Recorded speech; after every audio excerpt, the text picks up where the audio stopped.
ખાસ કરીને અત્યારે અમદાવાદ મ્યુનિસિપલ કોર્પોરેશનની જે જુનિયર ક્લાર્કની જે ભરતી માટે જે પરીક્ષા લેવામાં આવી રહી હતી તેમાં સૌથી મોટો પહેલાં તો સંકલનનો અભાવ જોવા મળી રહ્યો છે, કેમ કે ગુજરાત યુનિવર્સિટી આ પરીક્ષા કન્ડક્ટ કરી રહી છે અને ગુજરાત યુનિવર્સિટી અને અત્યારનું જે આપણે જે સેન્ટરમાં ઉભા છે કુએસ પ્રાથમિક શાળામાં તેમાં સંકલનનો અભાવને કારણે વિદ્યાર્થીઓને ભોગવવાનો વારો આવ્યો છે. આ ગેરરીતિ કે આ જે અત્યારે કૌભાંડ જે અત્યારે સામે આવી રહ્યું છે એ ગેરરીતિમાં મુખ્ય રીતે જોવા જઈએ તો જે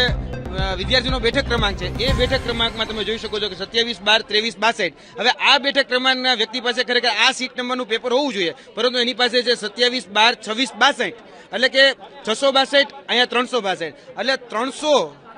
બેઠક ક્રમાંકનો ડિફરન્સ અહીં તમને જોવા મળી જાય. હવે આ OMR જો આપણે ભરીએ તો એ તો બીજા વિદ્યાર્થીનું પેપર ભરાવાનું છે અને આ ઉમેદવાર છે એને હજી કદાચ એ હાજર, કદાચ એની જગ્યાએ કોઈ બેઠું છે કે નથી બેઠું તો ખબર જ નથી પડવાની. એટલે આ ઘોર બેદરકારી છે, એટલે આનો વિરોધ એ થવો જ જોઈએ. બીજું કે હું તમને એ પણ કહી દઉં કે કોઈ પણ સ્પર્ધાત્મક પરીક્ષા હોય તો સૌપ્રથમ આ સેન્ટરની અંદર ક્યારે ઉમેદવાર પ્રવેશ લે તો ત્યારે એને ચેક કરવામાં આવતા હોય છે. કોઈ